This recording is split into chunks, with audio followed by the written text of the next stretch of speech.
8월 11일 새벽 기도를 시작하겠습니다. 우리 사도신경으로 신앙 고백합니다.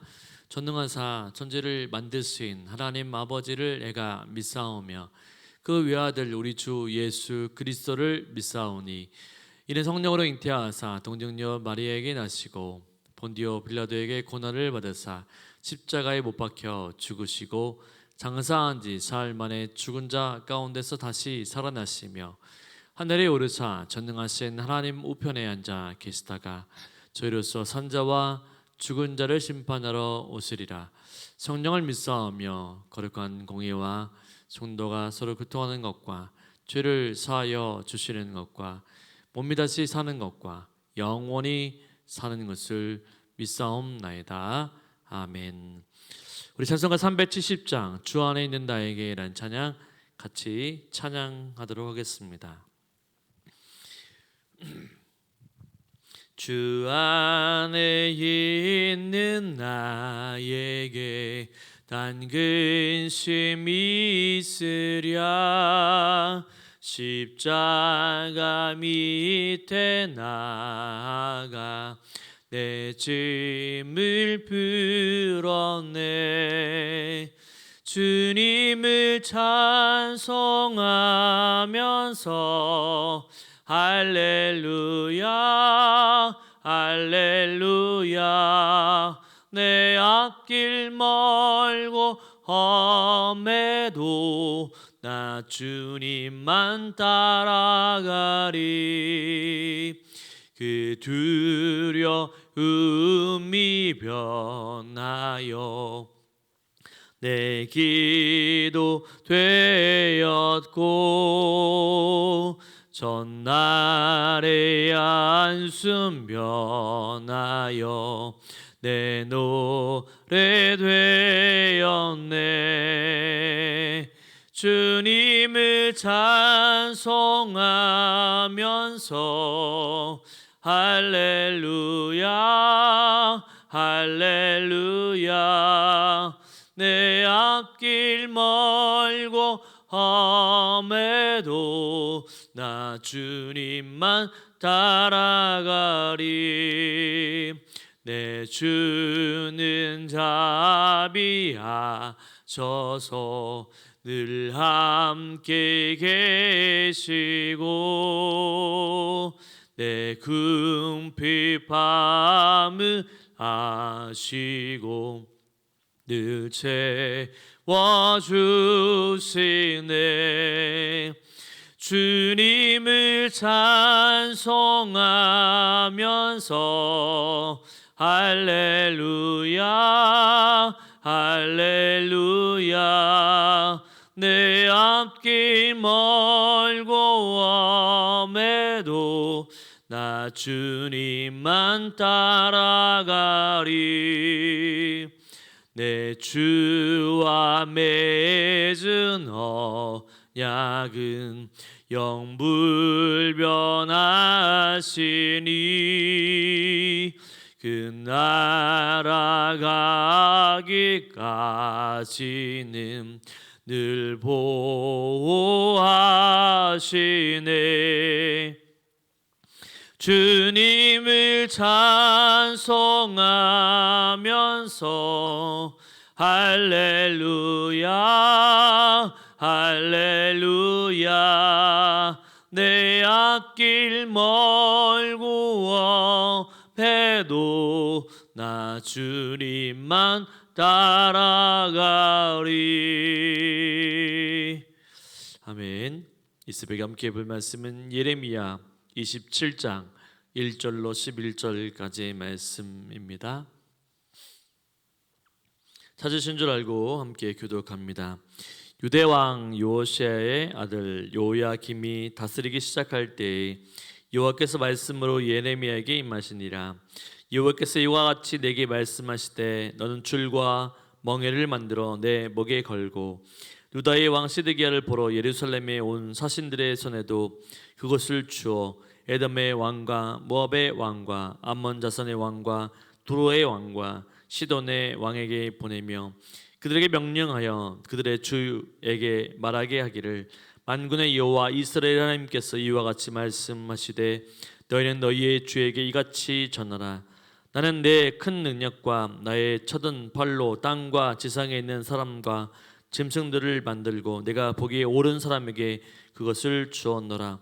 이제 내가 이 모든 땅을 내 종 바벨론의 왕 느부갓네살의 손에 주고 또 짐승들을 그에게 주어서 섬기게 하였나니 모든 나라가 그와 그의 아들과 손자를 그 땅에 기한이 이르기까지 섬기리라.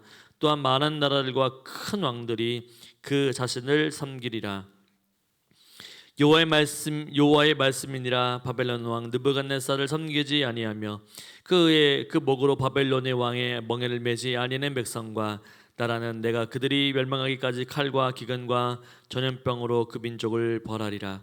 너희는 너희 선지자나 목술가나 꿈꾸는 자나 술사나 요술자가 이르기를 너희가 바벨론의 왕을 섬기게 되지 아니하리라 하여도 너희는 듣지 말라. 그들은 너희에게 거짓을 예언하여 너희가 너희 땅에서 멀리 떠나게 하며 또 내가 너희를 몰아내게 하며 너희를 멸망하게 하느니라. 그러나 그 목으로 바벨론의 왕의 멍에를 메고 그를 섬기는 나라는 내가 그들을 그 땅에 머물러 밭을 갈며 거기서 살게 하리라 하셨다 하라. 여호와의 말씀이니라 하시니라. 아멘. 우리의 인생들을 한번 살펴보시길 바랍니다. 우리의 인생은 우리가 예상한 대로 전혀 흘러가지 않다라고 하는 것을 알 수 있습니다. 우리의 인생이 때로는 예상하지 못한 문제들도 발생해서 또 때로는 두렵기도 하고 떨리기도 합니다. 하나님은 우리가 전혀 생각하지도 못한 것으로 또한 예상하지 못한 상황으로 우리를 이끌어 가실 때가 있습니다. 그때 우리는 그 상황을 어떻게 받아들이고 반응해야 할까요?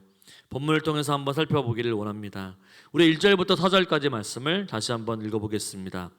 유다의 왕 요시의 아들 요아김이 다스리기 시작할 때에 여호와께서 말씀으로 예레미야에게 임하시니라.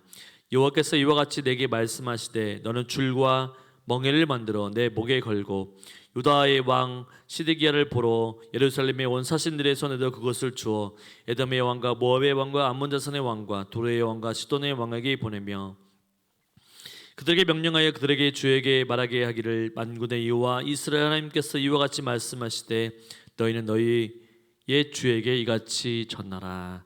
아멘. 유다는 하나님 앞에 범죄했습니다. 하나님은 유다를 징계하시기도 마음을 정하셨고 또한 바벨론을 들어서 바로 유다 백성들을 징계하시기 위해 바벨론을 들어 사용하십니다. 이 바벨론은 세 차례에 걸쳐서 유다를 침범하게 되죠. 이 바벨론 왕 느부갓네살은 요아긴을 왕에게서 물러나게 하고 바로 시드기야를 유다의 왕으로 세우게 됩니다. 이 유다 왕조의 명맥은 유지가 된 것처럼 보이지만 바벨론이 유다 왕을 임명했다라고 하는 것은 이미 유다가 몰락했음을 의미하는 것입니다. 하나님께서 유다 왕을 이어가시는 것이 아니라 바벨론의 왕이 유다 왕을 임명했다라고 하는 거죠. 하나님께 순종하지 않는 유다는 이제 바벨론 왕에게 복종해야 하는 처지가 됩니다. 그러나 유다의 예레미야의 경고에도 불구하고 유다 백성들은 주변 나라와 동맹을 맺고 바벨론에 대항하려고 했습니다. 그래서 예레미야는 하나님의 말씀에 따라서 줄과 멍에를 만들어 목에 걸고 시드기야 왕과 이방의 사신들 앞에 나아가 이제 하나님의 뜻에 따라서 바벨론의 멍에를 목에 메어야 한다라고 선포하고 있습니다. 이 죄에 대한 징계를 받아들이라라고 하는 말씀이죠. 유다가 하나님 앞에서 지은 죄가 있기 때문에 이제 그 징계를 받으라고 바로 그 모습을 예레미야를 통해서 보여주고 있는 것이죠. 우리는 하나님 앞에서 크고 작은 죄를 지으며 살면서 그 죄에 대하여 다양한 방식으로 우리가 징계를 받기도 합니다. 그런데 그 징계가 때로는 우리에게 납득하기가 어려울 때도 있습니다. 불합리하다라고 여겨질 때도 있습니다. 내가 왜 꼭 이런 징계를 받아야만 하느냐라고 하나님 앞에 원망할 수도 있습니다. 자신을 합리화하면서 하나님 앞에서 바로 정결하게 한다라고 생각하며 나아갈 때도 있습니다. 그러나 우리가 하나님의 징계를 받아들이고 진심으로 회개하게 되면 하나님 앞에서 자신을 정결하게 한다면 하나님이 우리의 죄를 용서해 주시고 의와 평강의 열매로 맺게 해 주십니다. 회개하고 돌아온 자에게는 회복의 은혜가 분명히 있게 됩니다. 우리는 철저하게 하나님의 말씀 앞에서 자신을 돌아보면서 하나님 앞에 내가 회개할 것이 무엇인지, 바로 그것이 있다고 한다면 하나님 앞에 우리 자신을 바로 정직하게 내어놓고 하나님 앞에 말씀 앞에 회개하지 못한 것들 있다고 한다면, 순종하지 못한 것들 있다고 한다면 하나님 앞에 회개하고 하나님의 용서와 은혜를 구해야 합니다. 그럴 때 하나님이 부어주시는 풍성한 은혜를 누릴 수가 있는 것이죠. 우리 5절부터 7절까지의 말씀을 한번 읽어보도록 하겠습니다. 나는 내 큰 능력과 나의 쳐든 팔로 땅과 지상에 있는 사람과 짐승들을 만들고 내가 보기에 옳은 사람에게 그것을 주었노라. 이제 내가 이 모든 땅을 내 종 바벨론의 왕 느부갓네살의 손에 주고 또 들짐승을 그에게 주어서 섬기게 하였나니 모든 나라가 그와 그의 아들과 손자를 그 땅에 기한이 이르기까지 섬기리라. 또한 많은 나라들과 큰 왕들이 그 자신을 섬기리라. 아멘.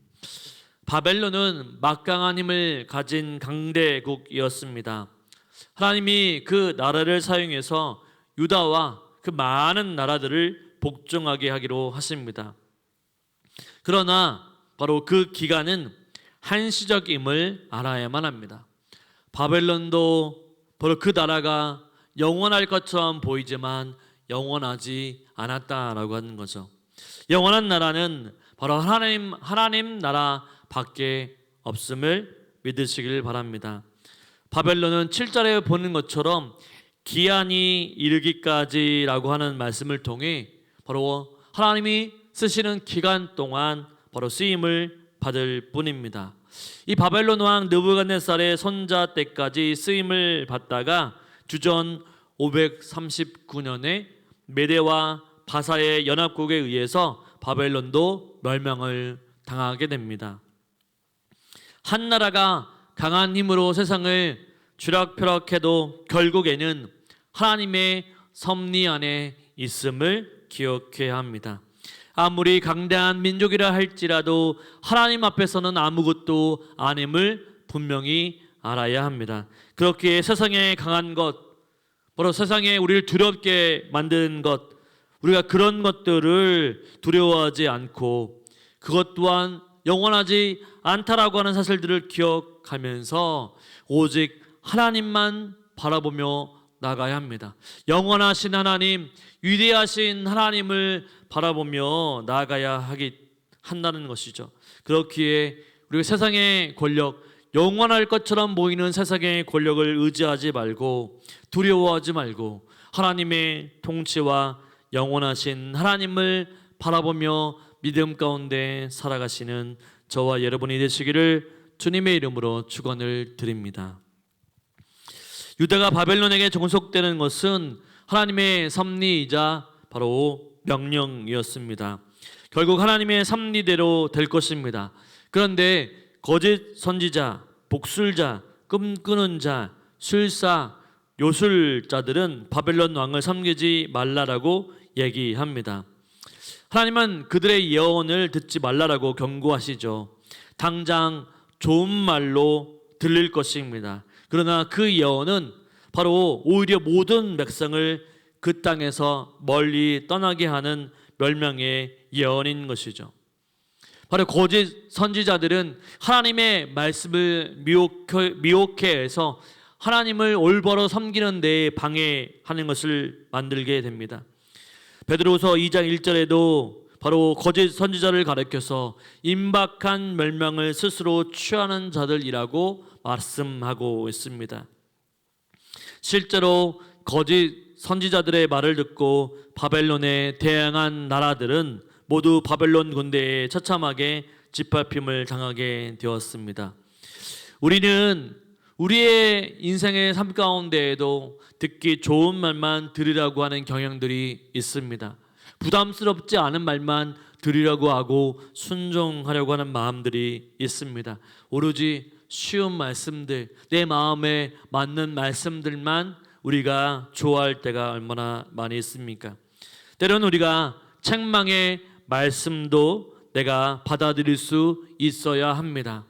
하나님의 말씀에 우리의 가슴을 찔리게 하는 말씀들도 우리는 들어야 합니다. 또한 어떨 때에는 책망의 말씀도 내가 받아들일 수 있는 정도라고 한다면 은혜로운 말씀으로 우리가 받아들여야만 합니다. 심기가 불편해도 하나님의 말씀을 바로 분간하지 않고 바로 받아들여야만 합니다. 왜냐하면 하나님의 말씀은 좌우의 날선 검보다도 예리해서 우리의 혼과 영혼과 골수까지 우리를 바로 쪼개기까지 하기 때문이죠. 말씀 앞에 겸손하게 가게 하기 위함입니다. 그렇기 때문에 듣기 좋은 메시지만을 분별하고 참된 말씀 앞에 엎드릴 수 있는 저와 여러분이 되시기를 주님의 이름으로 축원을 드립니다. 하나님은 약속하신 것을 반드시 성취하시는 분이십니다. 우리는 하나님의 약속과 성취 사이에 살아가는 존재이죠. 그런 우리에게 필요한 것은 오직 믿음입니다. 약속과 성취 사이를 오직 믿음만이 메꿀 수 있기 때문이죠.